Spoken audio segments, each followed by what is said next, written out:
Nous avons le plaisir de recevoir M. Ahmed Karam, qui est président du directoire de Aman Bank. Si. Merci d'avoir bien voulu recevoir notre invitation et de contribuer aux rencontres virtuelles que l'Institut de Tunis, de hautes études de Tunis, initie pour sortir la Tunisie de la crise multiforme que la Tunisie et que les Tunisiens supportent.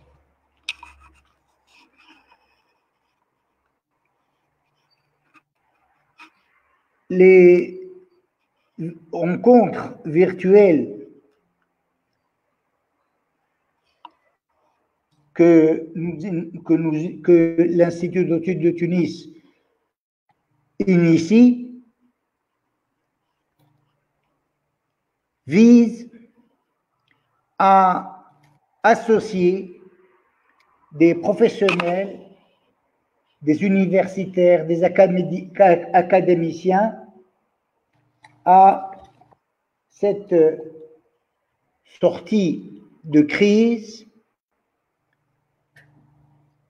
Et nous allons aujourd'hui discuter du contexte national que la Tunisie traverse depuis plus d'une année, qui augmente, qui accroît les contraintes de la transition.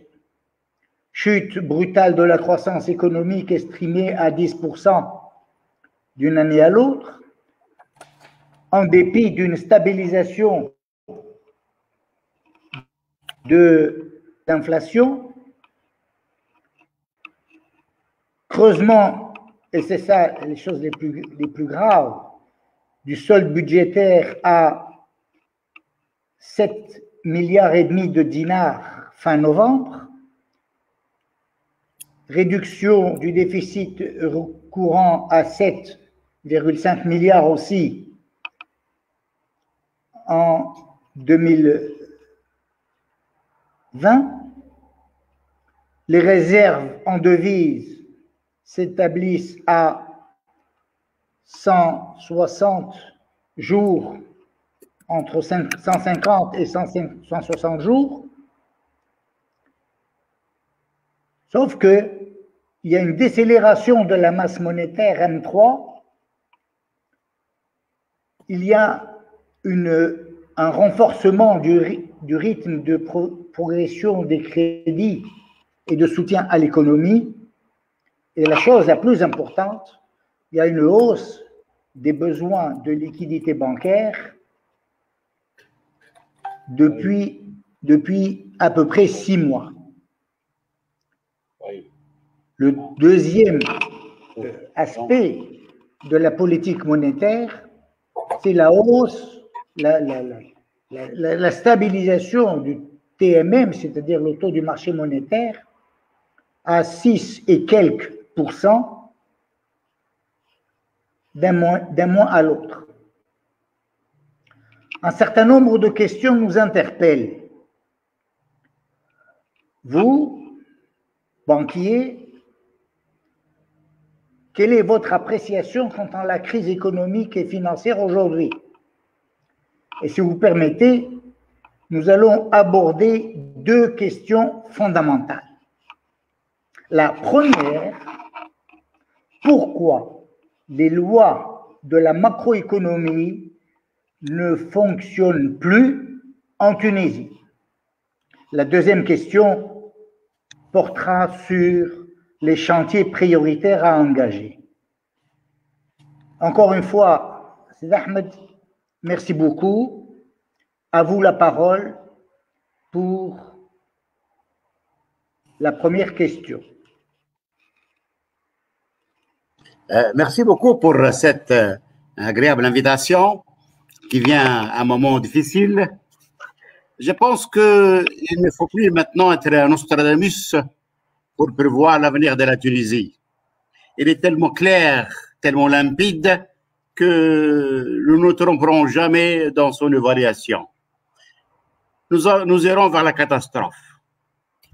Et cela a commencé à apparaître. Vous avez un indicateur qui ne trompe pas. On peut certes le critiquer, mais c'est un standard international. C'est la notation de la Tunisie. Moody's nous a noté B3.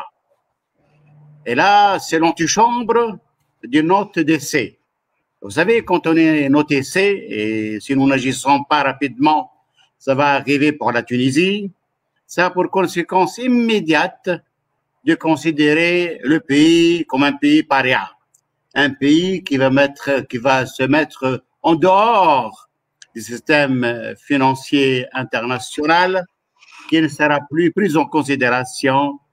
Ces appels au secours sous des financements internationaux seront totalement rejetés. C'est presque la peste ou la choléra. Un pays que personne n'aimerait fréquenter, un pays dont la dette brûle le doigt des créanciers qui s'en débarrasser à n'importe quel prix.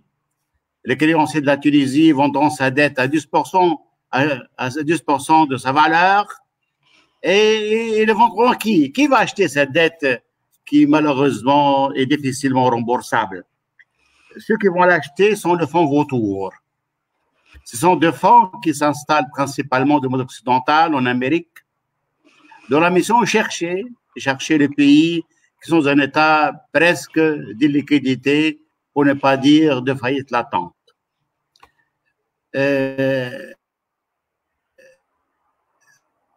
La Tunisie n'est pas très cela. De la planète, il y a beaucoup de pays qui avaient été une cible de fonds vautours.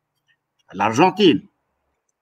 Rappelez-vous, l'Argentine, à l'époque, la présidente argentine, quand elle visite un pays occidental comme l'Italie, par exemple, ne prend pas un avion de sa compagnie nationale. Elle prend un avion d'un autre pays ou d'une société commerciale. Pourquoi? Parce qu'elle était certaine que son avion, dès qu'il accoste dans l'aéroport, n'est-ce pas, de Rome, il sera automatiquement saisi par le fonds vautour pour rembourser leurs dettes. Ces fonds vautours vont s'adresser aux pays en difficulté. J'aurais dit l'Argentine, c'était des cas du Congo-Brazzaville il y a quelques années, le cas du Pérou également il y a quelques années, le cas de la Sierra Leone il y a quelques années également.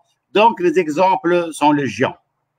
Et les fonds vautours, ils ont entre leurs mains des créances qu'ils avaient achetées 10% de leur valeur, mais ils vont la présenter aux pays endettés et ils demandent d'être remboursés. Être remboursés non pas pour le montant de rachat, mais pour le montant initial, nominal, indiqué dans l'obligation. Et ils y ajoutent, et c'est leur droit, les intérêts d'État et de commission et autres. Certains fonds vautours font de marge jusqu'à 3000%. C'est la dette des pays en difficulté. Et ils ont avec eux le droit et la loi. Le tribunal américain donnait droit aux fonds vautours, leur disant que c'est tout naturel qu'ils aillent récupérer leurs créances rachetées des bailleurs de fonds. Si le plus ne paye pas, solution très simple, on saisit ces actifs-là où ils existent, on saisit les ambassades, on saisit les avions, le bateau, on va même jusqu'à saisir le bien national si on arrive à le faire. Ce sera malheureusement le sort de la Tunisie si nous n'agissons pas. Et dans les médias, cette notation de la Tunisie a des répercussions très graves sur le fonctionnement de l'économie. Tout d'abord, une note aussi mauvaise va rendre très difficile au Trésor tunisien d'aller s'endetter sur les marchés financiers internationaux. Je l'avais expliqué que les gens n'ont plus confiance dans la manière de gérer l'économie. Et vous vous rappelez que Moody's, quand elle a fait chuter la note de la Tunisie, elle a invoqué huit raisons, dont 6 sont des raisons d'ordre politique.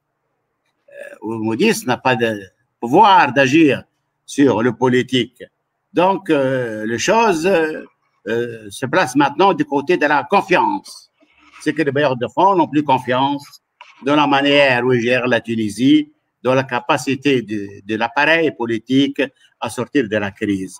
Donc, le marché financier international vont demander à être payé très cher pour les émissions qui seront lancées par notre pays.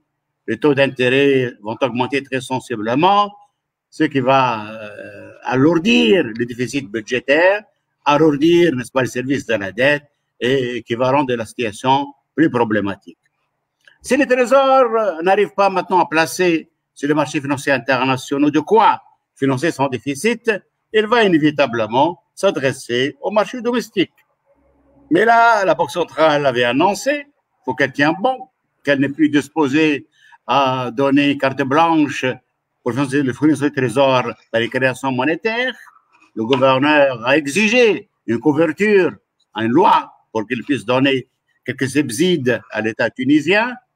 Je ne pense pas que la Banque centrale va changer sa position. Donc l'accès au financement domestique dans ces conditions actuelles deviendra effectivement problématique. Il n'y aura plus suffisamment de création monétaire pour financer le déficit budgétaire colossal que vous avez indiqué. Vous dites les banques oui, d'accord, mais les banques n'ont pas de trésorerie, n'ont pas de ressources. Vous avez la effet d'éviction qui peut s'exercer si nous réservons toutes les ressources pour le trésor qui va financer les entreprises et les ménages. Parce que la Banque centrale, que j'ai expliqué, elle est en train de rétrécir l'acceptation de BTA et autres comme garantie de refinancement. Donc, il ne faut pas également, et cet objectif, ce n'est pas volontariste, cet objectif, il ne faut pas compter éventuellement sur la banque pour financer les trésors. Donc, cette détérioration de la notation met les trésors dans une impasse. Pas de recours aux marchés financiers internationaux.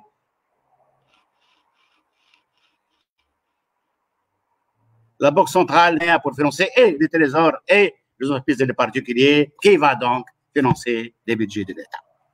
Deuxièmement, une baisse de la notation, c'est également un problème de confiance que commencent à avoir les banques, c'est le système bancaire tunisien, dont la note, comme vous le savez, suit celle de Moody's. Les banques, nous avons avec eux de contacts privilégiés. Leurs commerciaux sont des amis, nous les connaissons, nous les côtoyons en permanence. Mais ils ont toutes, un département des risques, lui qui est neutre. Lui, il a devant lui des appréciations objectives. Donc, certaines banques ont commencé maintenant, n'est-ce pas, à demander la fermeture de comptes de correspondance que nous avons avec elles, internationales, ont commencé à réduire les lignes de crédit et de change qui sont ouvertes aux banques tunisiennes pour financer les opérations d'importation principalement, qui sont en train de surseoir les différentes facilités qu'ils octroient aux banques tunisiennes. Donc, nous risquons maintenant de ne plus être en mesure d'assurer le financement et le déroulement de manière naturelle et normale, le flux des échanges commerciaux et financiers de la Tunisie avec les restes de demande, surtout si nous n'arrivons pas à trouver d'autres banquiers qui vont remplacer le correspondant actuel qui ont maintenant une mauvaise image des risques tunisiens. Idem, les banques tunisiennes étaient habituées à sortir sur le marché avec les bailleurs de fonds internationaux pour collecter des ressources en devises, très utiles pour financer les investissements.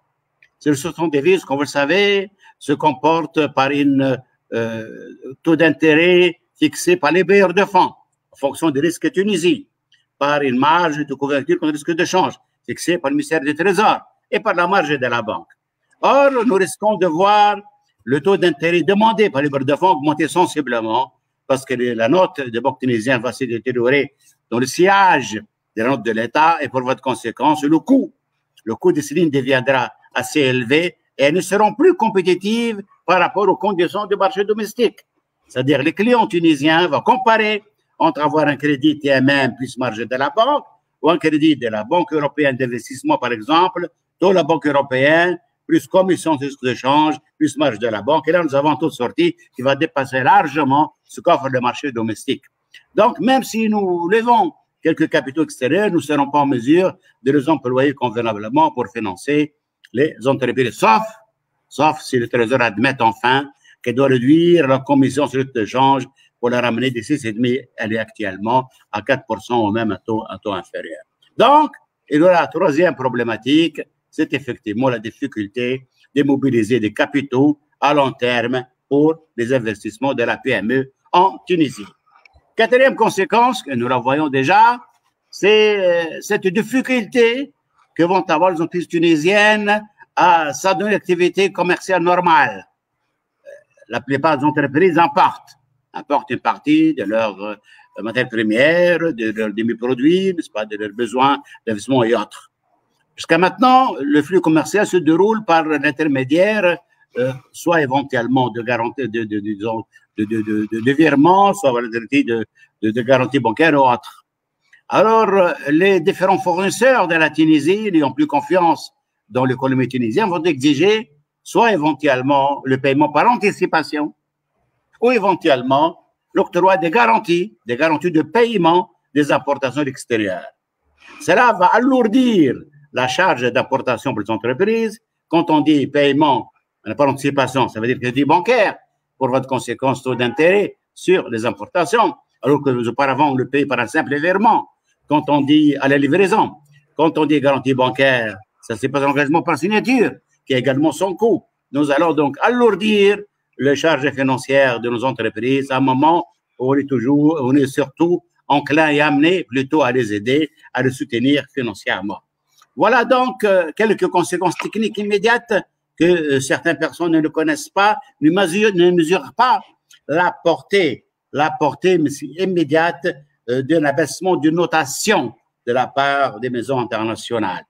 Et cette situation, comme je l'avais dit, risque de s'aggraver. Si on ne fait rien, notre note va être un C, et là, nous serons le paria du système financier international, et nous serons, n'est-ce pas, une proie au fond de vos tours, et nous pouvons malheureusement rien faire. Merci beaucoup. C'est-à-dire que, si je voulais, c'est-à-dire qu'il n'y a pas de solution. Inévitablement. On va revenir sur les. Ah, allez-y, d'accord, ok. Nous allons revenir sur ce point. Je vous donne la parole, allez-y. Oui. Je vous remercie beaucoup, Ahmed, pour un contour très rapide du début du cauchemar que la Tunisie va voir. La question d'Ahmed est très simple. Pourquoi tout ça? Alors tout ça, vous savez, à la limite, pour tout ça, moi ça m'intéresse pas. Moi, je le passé, ça passe. L'important, c'est l'avenir. L'important, c'est comment pouvoir sortir de cette situation. Moi, j'ai toujours dit que la situation de la Tunisie, et je me reproche cela, est aussi grave que la Grèce, sinon plus. Je me dis que le problème n'est pas là. Nous sommes en situation grave sur le plan économique, qui est plus grave que la Grèce. Ça, c'est évident. C'est évident et c'est démontrable économiquement. Mais la question est tout autre. Est-ce que nous allons pouvoir sortir de la crise comme l'a fait la Grèce? Et c'est là la grande question. Je vous rappelle que la Grèce a pu surmonter la crise grâce à deux options fondamentales. La première option, c'était de mettre au pouvoir un gouvernement de gauche. Et vous savez que le grande réforme dans toute l'histoire de l'économie moderne était l'œuvre des dirigeants de gauche. France, les opérations de réforme étaient faites par Mitterrand. C'est pas le gouvernement de droite. Et j'en passe et j'en passe. Pourquoi? Et c'est normal, parce que c'est la gauche qui s'oppose à ces réformes. Si elle est au pouvoir, elle va se rendre compte qu'il n'y a pas d'autre solution que la privatisation qu'on décrit quand on est assez confortablement, n'est-ce pas, dans des bancs d'observateurs, devient une solution indispensable et qui n'est pas sûr d'ailleurs que les investisseurs vont venir en masse pour acheter des affaires que nous voulons privatiser.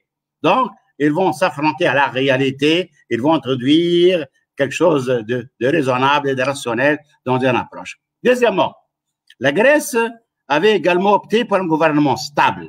Rappelez-vous, ses parents et ses amis avaient gouverné durant 4 années la Grèce sans discontinuité. C'est qu'on leur a laissé le temps pour mettre en place ces réformes et pour qu'elles produisent leurs effets. Certains me disent, mais vous avez oublié quelque chose d'important, c'est que la Grèce, elle a été soutenue par l'Europe, soutenue par la Banque centrale européenne, soutenue par le Fonds monétaire international. Je vous rappelle que ça n'a jamais été un soutien gratuit. Vous vous rappelez Merkel, comment s'est opposée de manière catégoriquement à toute action de réduction de la dette. Elle avait dit les Grecs doivent payer leurs dettes, quitte à ce qu'ils vendent pour cela certaines de leurs îles. Et le chef de gouvernement grec, pour faire pression sur l'Europe et l'amener, n'est-ce pas, à l'aider avec moins de conditions, avait organisé un référendum. Un référendum disant au peuple grec est-ce qu'il est pour ou contre les réformes imposées par l'Europe et le Fonds monétaire. La majorité était contre. Tout heureux, il est allé, n'est-ce pas, à Bruxelles, expliquant que le peuple grec n'est pas d'accord avec ces réformes. Alors, le chef d'État européen l'a écouté, il lui dit, oui, d'accord, ok, on a pris note, mais nous avons décidé de créer un fonds. Dans ce fonds-là, vous allez mettre tout le contrepartie des actifs que vous allez vendre pour réduire votre dette. Le port, le chemin de fer, les hôtels, j'en passe et j'en passe. Et nous avons décidé que ce fonds, loué dans ce fonds-là, seront gérés non pas par vous, mais par nous, par Bruxelles. Sinon, nous allons décider quelle est la part de ces ressources qui sera utilisée pour l'économie grecque et la part qui sera utilisée pour régler les bailleurs de fonds internationaux. Alors, le président grec n'était pas content. C'est une spoliation de souveraineté nationale. Il a négocié durement, de nuit et de nuit. Enfin, les Européens acceptaient une condition, une concession, disons-là. Ils lui ont dit, nous avons convenu que ce fonds s'installera au Luxembourg, que sera un compte vers le Luxembourg. Pour vous faire plaisir et pour vous permettre de gérer politiquement cette affaire, on va accepter que ce fonds soit ouvert à Athènes. C'était la seule concession que lui ont faite. Et la Grèce a été contrainte d'appliquer à la lettre le plan de réforme qui a été mis en place par les bailleurs de fonds. Et quand ils ont vu du sérieux dans l'application de ce plan, ils ont donné à la Grèce l'équivalent de 83 milliards de dinars. Donc, lui donner un peu de souffle pour pouvoir remonter la pente et sauver l'économie. Également, très proche de nous, l'Italie. L'Italie était gérée de manière malheureusement très, très mauvaise par le gouvernement d'extrême droite, qui avait les affaires en main. Et la classe politique italienne tout entière a reconnu qu'elle ne peut plus gérer les affaires italiennes, qu'elle a échoué lamentablement. Qu'est-ce qu'ils ont décidé? De l'extrême droite à l'extrême gauche. Ils se sont réunis, ils ont dit maintenant, nous, on va se retirer du pouvoir. On va donner les clés de la maison Italie à une personne dans laquelle nous avons confiance, qui a fait ses preuves, qui a tissé des relations internationales efficaces. Cette personne-là, on va lui dire, gérez l'Italie pour nous et sauvez-nous et sortir de la crise. C'était Super Mario Draghi, l'ancien gouverneur de la Banque centrale européenne, qui a sauvé l'euro, qui a d'ailleurs piloté avec d'autres le sauvetage de la Grèce et qui a montré beaucoup d'audace, de courage et d'efficacité dans la gestion de la chose européenne. Draghi a été élu Premier ministre par 80% de voix du Parlement. Et tous les partis, maintenant vous le voyez d'ailleurs, sont en train d'agir en sourdine, ils sont en train de les laisser travailler, même s'ils mettent en place des idées contraires à leurs convictions, personne n'ose les critiquer parce qu'ils ont décidé que c'est lui qui va sauver le pays. Est-ce que nous, en Tunisie, on est disposé à ce que le JTT prenne le pouvoir? Est-ce qu'on est disposé à ce que ceux qui vont gouverner, on les laisse 4 ans, 3 ans sans les déranger? Est-ce qu'on est disposé à ce que les vraies capacités intellectuelles neutres viennent gouverner le pays? Ce sont là, malheureusement, les conditions de sortie de la crise. Et ces conditions-là, je ne pense pas, en écoutant avec vous le débat et les conflits entre les trois chefs d'État, le conflit, n'est-ce pas, dans le Parlement, le conflit entre les partis politiques. Je ne pense pas qu'il y ait un consensus pour arriver à des scénarios semblables. Qu'est-ce qui nous reste maintenant? Qu'est-ce qui nous reste pour essayer un peu de négocier peut-être une sorte de survie? Et c'est une voie indispensable. C'est le Fonds monétaire international. Nous sommes dans l'obligation maintenant, si nous voulons aller aux marchés financiers internationaux, si nous faisons peut-être peser sur la variation de mesures de notation, d'avoir très rapidement un accord avec le Fonds monétaire international sur des conditionnalités, n'est-ce pas, qui sont nécessaires pour l'économie tunisienne et surtout sur une approche qui permettra d'appliquer et de réaliser ce programme. Allez-y, merci beaucoup, Sid Ahmed. Donc, finalement, pour répondre à la question, pourquoi les lois de l'économie et de la finance ne s'appliquent pas? La réponse est très simple. Ce ne sont pas les lois qui sont, comment dirais-je, bancales, mais c'est l'éviction de la rationalité économique, la rationalité sociale, la rationalité financière qui a été occultée au détriment, au profit d'une rationalité, entre guillemets, politique de certains groupes et de partis et même de certains, comment dirais-je, courants syndicalistes. Merci beaucoup pour cette appréciation. Le deuxième point ou le troisième point sur lequel je voudrais que vous nous éclairiez en tant que banquier. Quels sont, d'après vous, monsieur le banquier, les prioritaires en Tunisie maintenant, indépendamment de la configuration de la gouvernance? Quelles sont les priorités? C'est clair. Merci beaucoup. Et s'il vous plaît, les priorités classées. D'accord. Première priorité. Merci beaucoup. D'accord, merci. Là, vous avez posé une question fondamentale, d'ailleurs, qui constitue la continuité de l'exposé. Je vais dire que nous devrons maintenant se rencontrer avec le Fonds monétaire international et mettre avec lui un programme de réforme que nous proposerons. Il est toujours possible de proposer un programme de réforme parce que les gens parlent de fonds qui va imposer. Le fonds impose rarement, il faut le dire. Il impose uniquement quand il trouve une certaine médiocrité de la part, n'est-ce pas, de la classe gouvernante. Mais s'il trouve de capacités à gouverner convenablement et des intellectuels en mesure de construire des solutions valables, normalement, il marche. Pour la Tunisie, malheureusement, le Fonds monétaire, comme vous le savez, a fait un accord avec la Tunisie qui, malheureusement, n'a pas abouti. Les lignes de financement autorisées n'ont pas été débloquées et le Fonds a été contraint de supprimer le reliquat de financement parce qu'elle a vu qu'il n'avait pas de la crédibilité montrée par la Tunisie pour l'application de conventions et de réformes qui ont été signées par le ministère des Finances et le gouvernement de la Banque centrale de Tunisie. Le Fonds monétaire ne va pas refaire la même expérience. Ils vont nous dire, d'accord, je suis disposé, ma mission de sauver les pays, je vais vous aider, vous financer pour le montant qu'il faut, mais est-ce que vous pouvez me garantir que les réformes que nous allons convenir ensemble vont être appliquées effectivement ou non? Le Fonds monétaire n'est pas bête, il sait que ce n'est pas le gouvernement qui décide du mois tout seul.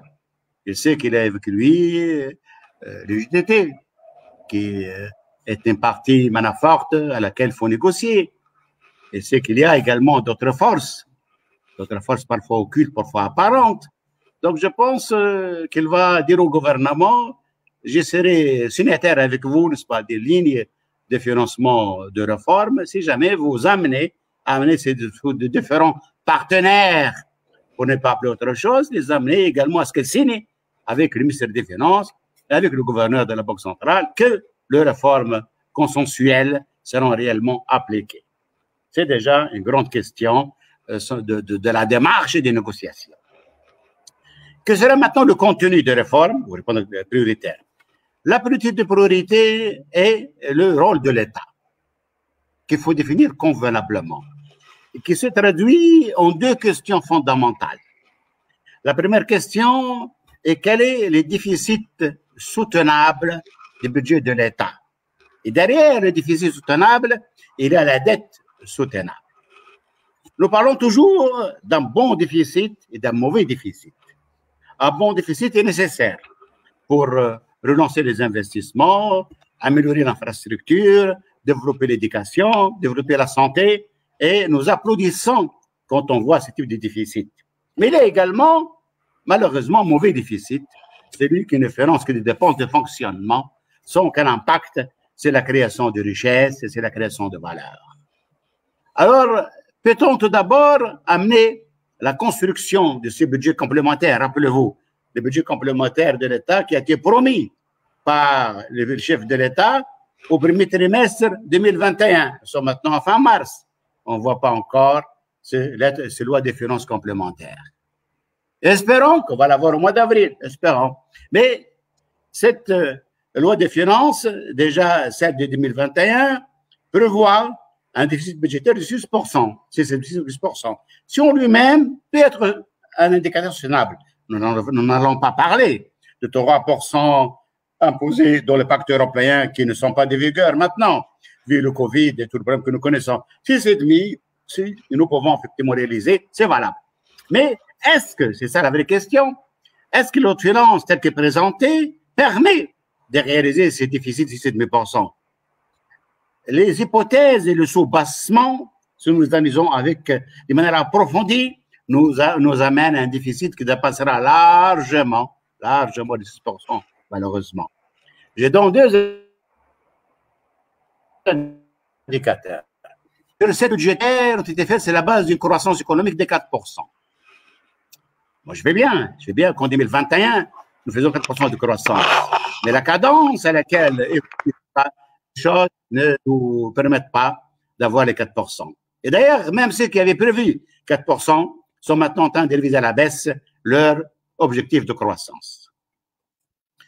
Deuxièmement, le budget a été construit sur la base d'un cours du pétrole de peut-être 40%, si mes souvenirs sont justes. Maintenant, nous sommes à 60% de 40 $ le baril. Maintenant, nous sommes à 60 $ le baril et nous avons même des perspectives d'augmentation plus importantes en fonction de la stratégie de l'OPEP et de l'Arabie saoudite qui veut coûte que coûte enclencher une montée permanente de barils et en accord avec l'Union soviétique, avec la Russie, comme vous le savez. Donc, déjà, il y a des hypothèses qui, malheureusement, ne semblent pas être suffisamment réalistes. Deuxièmement, est-ce que nous avons fait les mesures qui s'imposent pour comprimer les dépenses et augmenter les ressources sans augmentation de l'impôt? En lisant notre finance qui a été votée, en attendant le complémentaire, on ne voit pas des actions volontaristes d'augmentation de ressources sans augmentation de l'impôt. On ne voit pas des actions pour recouvrer les impôts facturés déjà et qui malheureusement n'ont pas été encore payés. Certains disent que s'élève à 10 milliards de dinars. C'est un chiffre peut-être gonflé parce que c'est un montant qui ne peut pas être récupéré, mais n'empêche, il y a un montant à récupérer. Qu'est-ce qu'on attend? Qu'est-ce qu'on attend pour recycler 50 000, 60 000 fonctionnaires qui sont en surnombre? Et c'est le ministre des Affaires sociales qui le dit, pour les faire des recouvreurs de ces impôts facturés, n'est-ce pas, par l'État tunisien, et essayer un peu d'alimenter le budget de l'État. Et nous donnerons des intéressements à ce corps de recouvreurs sous forme, n'est-ce pas, des primes rattachées au montant qu'elle arrive à recouvrer. Qu'est-ce qu'on attend pour mettre la justice fiscale comme une action prioritaire et objective et réaliste de l'action du gouvernement? Et les moyens sont là. Vous savez, il suffit de faire connecter entre les différents fichiers gérés par les différents ministères et on sera en mesure de déterminer avec exactitude, sans qu'il fasse une déclaration, le revenu de chaque citoyen et le montant des impôts qu'il doit payer au fisc en application des lois en vigueur. Ça, c'est une opportunité possible maintenant parce que nous avons fort heureusement des startups qui sont des niveaux intéressants qui pourraient, dans un temps record, faire de réformes du système d'information des ministères, principalement aussi des finances, et s'assurer avec la création, n'est-ce pas, de bases de données, la création du big data, d'une manière collectée et convergente à ce que personne n'échappe au fisc. Qu'est-ce qu'on attend également pour augmenter les recettes pour que le secteur pourvoyeur de cette fiscale, le phosphate et le pétrole, retrouvent leur dynamisme? Est-ce qu'on règle les questions qui bloquent la production de phosphate? Les phosphates contribuaient auparavant pour 1 milliard de dinars au budget de l'État. Maintenant, ils sont en train de pomper de l'argent du budget de l'État. Ces pétrolières contribuent pour un montant semblable. Maintenant, la moitié, n'est-ce pas, des déficits commerciaux de l'État, le 3/4 des subventions de la caisse de compensation sont des sources pétrolières. Qu'est-ce qu'on attend pour accélérer un cadence rapide le programme de transition énergétique, fabrication d'électricité à partir d'énergie solaire et pétrolière, solaire et éolienne, pardon. Donc, vous voyez, il y a toute une série d'actions qui vont nous aider à développer les recettes de l'État et pour voie de conséquence, peser et réduire les déficits. Mais malheureusement, nous ne trouvons pas trace de ces mesures dans les textes qui ont entre nos mains concernant le budget de l'État. De même, pour la réduction de dépenses, qu'est-ce qu'on attend pour trouver une solution à la caisse de compensation? Nous avons dit, tout le monde l'admet, la compensation doit demeurer, doit rester, mais elle doit aller à ceux qui en ont besoin. Nous devrons compenser pas la consommation du pain, de lait et autres, nous devrons subventionner le revenu de couches les plus déshéritées pour qu'ils puissent continuer à avoir accès, n'est-ce pas, à un minimum alimentaire nutritif. D'autres pays l'ont fait. Pourquoi? Parce que la technologie les permet maintenant. Auparavant, c'est difficile que nous avons un recensement de la population à assister, à aider. Nous avons également des logiciels informatiques qui permettent la distribution des aides sans un coût supplémentaire en termes de Covid ou autre. D'autres pays l'ont testé, l'ont essayé, l'ont réussi. Le Maroc, l'Égypte, l'Iran et j'en passe. Pourquoi nous, un pays de 10 millions d'habitants, avec des ingénieurs d'une grande capacité, grande qualité, des informaticiens reconnus mondialement, pourquoi nous n'arrivons pas à mettre en place ces systèmes viables d'une compensation qui aille à ceux qui le méritent? Ce qui nous manque, c'est purement et simplement la volonté politique. Toujours dans la compréhension des dépenses, pourquoi nous observons sans réaction cette ponction colossale qui est faite par les entreprises publiques sur le trésor? Les entreprises publiques qui auparavant aidaient le budget de l'État, maintenant elles pompent le budget de l'État. Elles ont des déficits qui s'accumulent année après année et personne ne prend des mesures effectives pour trouver des solutions, peu importe la nature.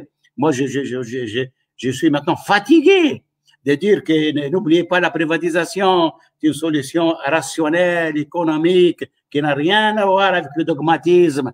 Bien, vous voulez pas de la privatisation, faites autre chose, mais faites-le efficacement, faites-le de manière pérenne. Ne faites pas des mesures qui vont régler le problème cette année, mais après 3-4 années, nous allons revenir de nouveau, pour demander les subsides de l'État pour restructurer des entreprises publiques que nous avions restructurées il y a 3 années, mais sans aucune base efficace. On le restructurant en tenant compte, n'est-ce pas, des approches démagogiques qui sont totalement en déconnexion par rapport au marché et par rapport à la manière de la bonne gouvernance qui doit s'imposer à tout type d'entreprise qui se respecte.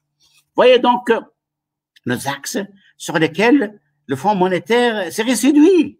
Si nous le développerons nous-mêmes, et je pense qu'il s'unira avec nous, parce qu'il va dans cela, une volonté réelle de réduire les déficits budgétaires, de sortir, n'est-ce pas, des déficits, des chiffres, 10%, 12%, de revenir à un déficit normalisé, un déficit qui permet effectivement de ne pas augmenter de manière exceptionnelle la dette et d'assurer un petit bonus pour financer les investissements. C'est la première question. La deuxième question, qui est également très importante, une fois qu'on a mis en place des concepts consensuels sur la manière de réduire ce déficit budgétaire, se pose la question de le financer. Comment nous allons financer ces déficits? Et c'est une question actuelle. Et j'aimerais quand même l'aborder, si vous permettez, avec un petit soupassement théorique. La plupart des économistes maintenant entendent parler, s'ils ne l'ont pas déjà étudié, de la théorie monétaire moderne. Qu'est-ce que la théorie monétaire moderne? C'est une théorie qui est née en Amérique durant les années 90. Elle est maintenant promue de manière magistrale et convaincante par Stephanie Kelton, qui est une économiste américaine, qui a été la conseillère de Sanders, qui était candidat à la présidence américaine. Cette théorie, elle est simple. Hein. Elle s'est dit, pourquoi voir dans la dette, dans le déficit, un problème? Pourquoi ne pas changer le règle de choses? Pourquoi ne pas se dire que la mission de l'État maintenant est d'assurer le plan emploi? Que pour cela, il est autorisé à engranger des déficits nécessaires pour arriver à cet objectif d'assurer le plan emploi.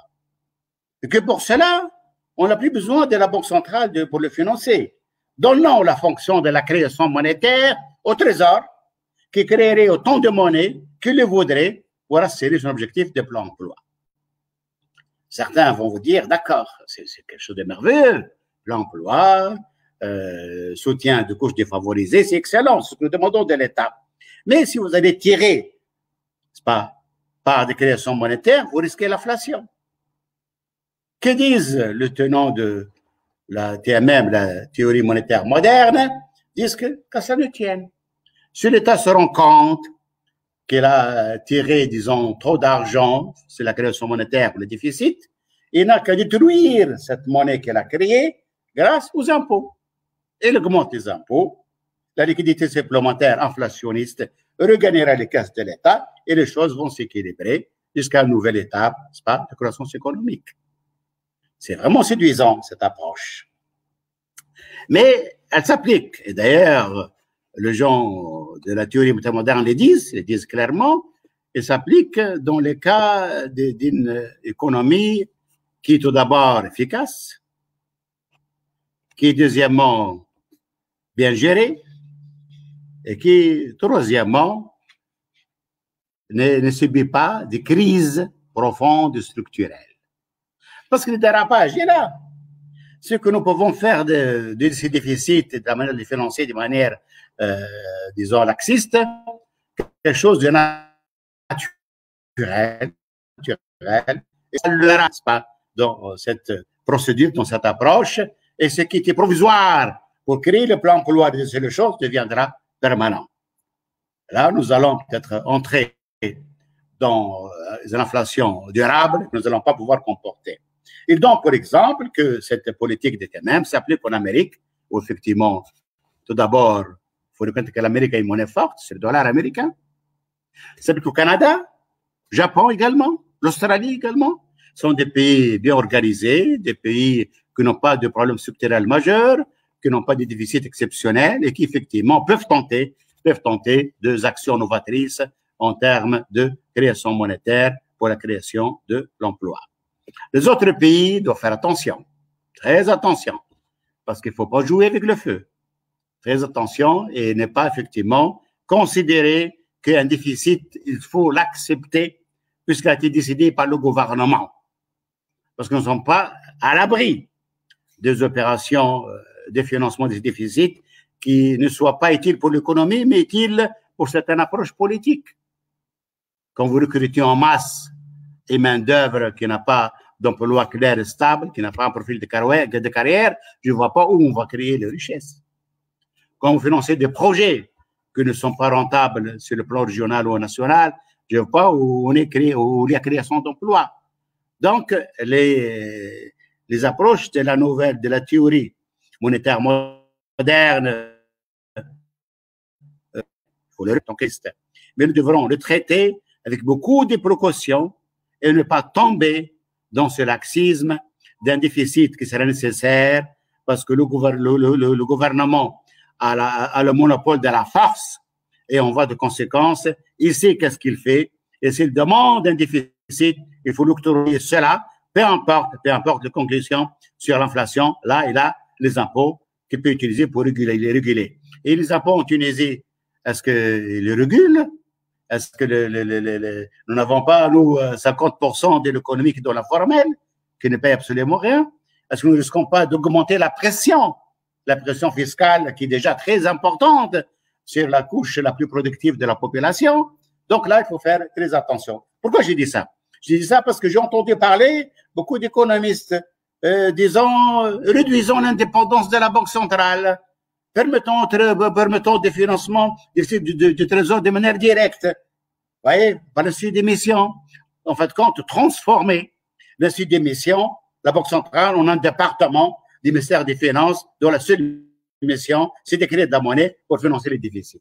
Moi, je m'élève contre cette manière de faire les choses et j'ai dit qu'on ne sommes pas encore prêts à cela. Et j'ai dit à l'inverse, on a encore intérêt à renforcer le pouvoir de la Banque centrale pour que précisément nous sortons de cette crise-là. Quand on sort de la crise, peut-être que nous voulons voir les choses différemment, de manière plus sage, plus sereine, pour revoir différemment la politique monétaire. Donc, là, nous sommes dans l'obligation de poser la question comment on va financer ce déficit budgétaire.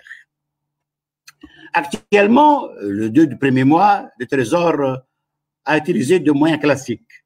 Qu'est-ce qu'elle a fait? Elle a lancé des BTA souscrites par les banques, dont la grande partie, et elle a émis des crédits syndiqués en devises. Je pense qu'il est venu le moment maintenant d'utiliser les très importantes potentialités de l'économie non bancaire pour pouvoir financer les déficits soutenables du Trésor. Commençons, si vous permettez, par le financement en devises.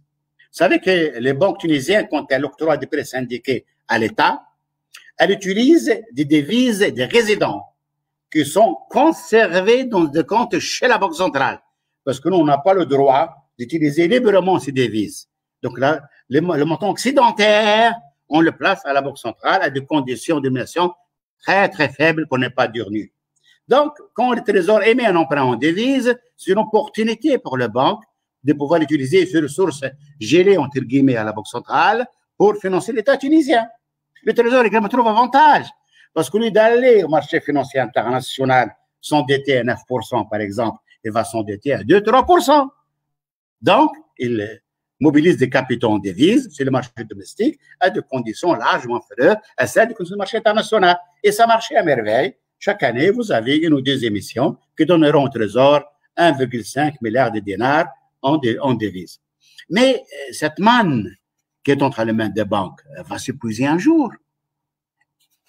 Et cette possibilité d'étirer ces règles va malheureusement atteindre ses limites. Je me dis pourquoi ne pas tenir compte de cette avancée pour ouvrir les emprunts de l'État ou les BTA de l'État en devise à l'ensemble des publics, de la profondeur au marché. Pourquoi ne pas mettre de manière régulière, chaque fin du mois, une émission des BTA en devise qui sera vendue par les bureaux de change et par les agences et les banques. Tous ceux qui ont entre leurs mains des devises peuvent effectivement les utiliser pour acheter des BTA. Et en le faisant, ils obtiendront automatiquement, de manière indirecte, un quitus de change et un quitus fiscal. On aurait fait d'une pierre plusieurs coups. On a ramené de l'argent sur lequel nous allons appliquer un impôt libératoire au profit de l'État. On a injecté des montants qui sont en dehors des banques dans le système bancaire, donc on va les utiliser pour financer l'économie convenablement, et on a assaini une tranche de marché informel. Deuxièmement, le Tunisien à l'étranger. Pourquoi ne pas les associer à cet effort de financement de l'État? L'État pourrait effectivement émettre de BTA ou des emprunts en devises. Quand il va offrir une rémunération pour l'euro, par exemple, 2% ou 2,5%, c'est merveilleux. pour un Tunisien étranger qui place son argent avec un taux d'intérêt négatif. Donc, en plus de cette volonté nationale qu'ont les Tunisiens de contribuer au développement de leur pays, ils ont un intérêt matériel et financier à acheter des BTA émis par l'État tunisien. Là également, nous pouvons collecter beaucoup d'argent, beaucoup de montants en dehors du système bancaire. Troisièmement, qu'est-ce qu'on attend pour décréter l'amnistie fiscale, l'amnistie de change fiscal pour les Tunisiens à l'étranger, les Tunisiens qui ont des comptes à l'étranger? Et l'argent qui sera rapatrié en Tunisie, on peut dire, une partie de ces montants-là sera conservée et placée dans des BTA en devise. Vous voyez donc comment nous avons tellement de pistes qui ne coûtent absolument rien au trésor. Rien, rien, rien. Et qui vont donner de la profondeur à ces marchés-là et ça va pouvoir compenser le tarissement des marchés extérieurs auxquels nous sommes peut-être des recours difficiles. Et quand vous créez un marché en devise qui est tellement important, avec les banques, avec ceux qui détiennent des billets de banque en devise, avec les Tunisiens étrangers, ça devient important. Et d'autres, n'est-ce pas, épargnants, depuis, n'est-ce pas, du Golfe, depuis voisins de la Tunisie, pour y trouver avantage à venir investir dans ce marché. Et nous créons en Tunisie un canal de financement de l'économie et dans l'économie du trésor en devise à des conditions très acceptables avec des bienfaits tellement clairs sur l'économie tunisienne. Pour les dinars maintenant, c'est la même chose. Vous savez que le SICAV maintenant, les SICAV sont en train d'engranger un grand montant d'épargne. Compte tenu l'augmentation de l'étude de la source de 20 à 35% sur les dépôts à terre, maintenant a été supprimé. Il y a beaucoup de fonds qui sont déplacés vers les SICAV, par le fonds commun de placement. Alors, ces SICAV ne peuvent pas acheter des BTA. Pourquoi? Parce qu'il y a toujours une actualisation, n'est-ce pas, de l'écart de taux. Et cet écart de taux constitue un risque pour les SICAV qui doivent provisionner. Donc, ça réduit automatiquement leur prix indicatif quotidien. Qu'on n'ait pas changé légèrement les règles en la matière par une simple circulaire de la Bourse de valeurs mobilières et nous rendons les BTA intéressantes et séduisantes pour les SICAV. Voilà, facilement, je me dis sans exagérer, 1 milliard de dinars qui veut s'investir facilement dans les BTA. Les assurances également, qui ont l'obligation d'acheter de BTA, n'est-ce pas, dans leur composition des réserves techniques. Maintenant, il y a un minimum de 20% de ces réserves-là. Pourquoi ne pas le porter à 30%? Vous donnez effectivement des possibilités de placer les BTA chez les assurances. Vous voyez donc comment les idées ne manquent pas.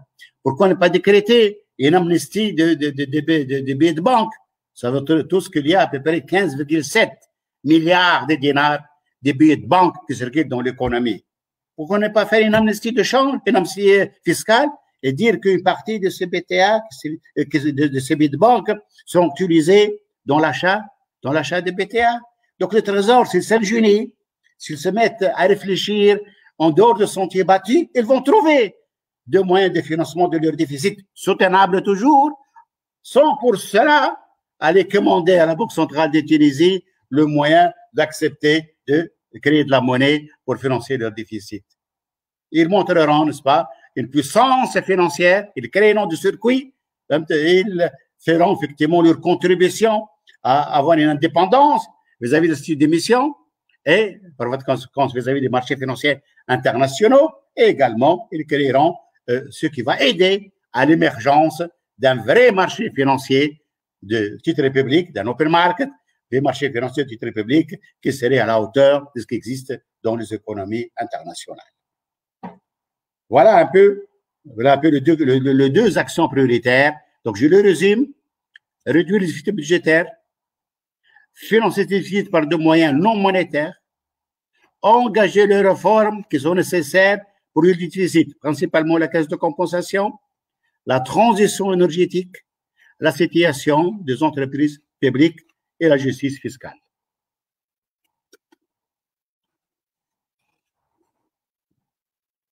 Je vous entends pas, docteur, je crois, le micro est fermé. Voilà. Il faut ouvrir le micro.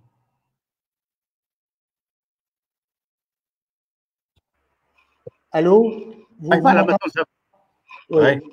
Je vous remercie beaucoup, Ahmed, pour cette présentation, d'abord du concours du cauchemar que la Tunisie s'apprête à vivre, et ensuite de dire et de spécifier les raisons de ce cauchemar qui se retrouve, qui retrouve les prémices d'un glissement vers des abîmes très problématiques, et bientôt, et surtout le fait que ce ne sont pas les lois économiques et financières qui ne fonctionnent pas, c'est le contexte général, là où ces lois s'appliquent, et en fait elles ne s'appliquent pas pour des raisons structurelles, politiques, sociales, qui font que l'économie, ce n'est plus une économie à rationalité intégrale, mais une rationalité limitée par des considérations politiques des uns et des autres. Et le troisième point sur lequel vous avez insisté, c'est les solutions. Des solutions à la Grèce, à l'italienne, à l'espagnole ou la portugaise, sans s'éloigner de cette rationalité qu'on veut restaurer. Je vous remercie beaucoup, Sidi Ahmed, et j'espère avoir l'occasion de vous solliciter très bientôt. Merci beaucoup. Merci beaucoup. Avec un grand plaisir. Alors, avec tous les compliments de l'Institut de haute étude de Tunis. Merci beaucoup. Merci. À très bientôt, Inch'Allah. Merci. Au revoir.